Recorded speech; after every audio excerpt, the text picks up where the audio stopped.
तो कल हम एम्बिवलेंस के बारे में जान रहे थे कि एम्बिवलेंस होता क्या है, तो इसका ये पार्ट 2 है।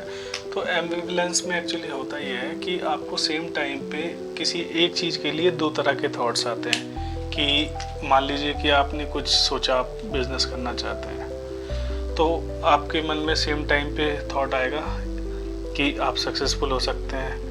फिर उसी टाइम आपको इमीडिएटली लगेगा कि नहीं, मेरी स्किल लेवल उतना नहीं है, या मेरी नॉलेज उतनी नहीं है, या फिर मैं उस तरीके से सोच नहीं पाता।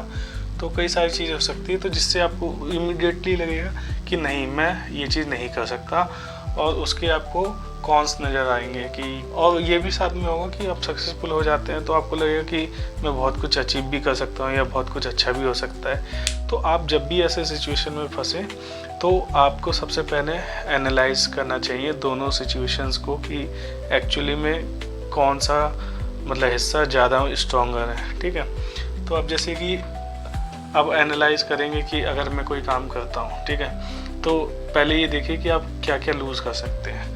तो हो सकता है कि आपका थोड़ा टाइम वेस्ट हो जाए, ये भी हो सकता है कि कुछ आपके पैसे वेस्ट हो जाए, ये भी हो सकता है कि आपकी रेपुटेशन पे कुछ, इमेज पे कुछ असर आ सकती है। मतलब कई बार हम इस चीज़ के लिए भी कंसर्न रहते हैं। ठीक है, तो सेम टाइम पे अगर आप ये भी सोचिए कि अगर आप सक्सेसफुल हो जाते हैं तो उसमें आपको क्या क्या फ़ायदे हो सकते हैं। तो मान लो हो सकता है कि आप बहुत अच्छा पैसा कमाएं, या फिर हो सकता है कि आपकी सेकंड सोर्स ऑफ इनकम बन जाए एक, कि वहाँ से भी आपको पैसा आने लगा आपकी जॉब के साथ या जो भी आप कर रहे हैं उसके साथ।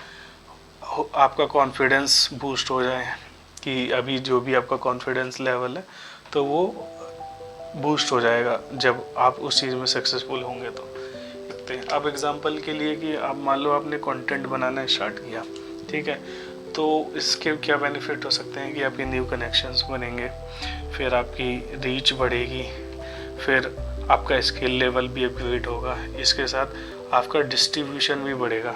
और आजकल वैसे भी डिस्ट्रीब्यूशन जिसके पास है तो उसके लिए, अगर बिजनेसमैन है तो उसके लिए ये सबसे ज़रूरी चीज़ है। क्योंकि कई बार लोगों के पास प्रोडक्ट तो होता है पर उसे सेल करने के लिए प्लेटफॉर्म या फिर डिस्ट्रीब्यूशन नहीं होता है। तो अगर आप कंटेंट बनाते हो तो आप ज़्यादा से ज़्यादा लोगों तक पहुंच पाओगे, तो उससे आपका डिस्ट्रीब्यूशन बढ़ेगा। तो ये सारी चीज़ें बेनिफिट हो सकती है। ठीक है, तो जब भी आपके साथ ऐसी स्टेट में आओ, आप एम्बिवेलेंट फील कर रहे हो और आपको एक समय पे ही आपको अगर ऐसा लग रहा है कि मैं सक्सेसफुल भी हो सकता हूँ इस चीज़ में और सक्सेसफुल नहीं भी हो सकता हूँ, तो उस चीज़ पे आपको बैठना नहीं है या फिर अपने डिसीजन को पोस्टपोन नहीं करना है, बल्कि आपको उस चीज़ पे थॉटफुल होना है। और इसमें आपको मैनेज करना सीखना होगा कि आप किस तरह से करें कि आपकी दोनों चीज़ें थोड़ी बैलेंस होके आप दोनों चीज़ कर पाओ।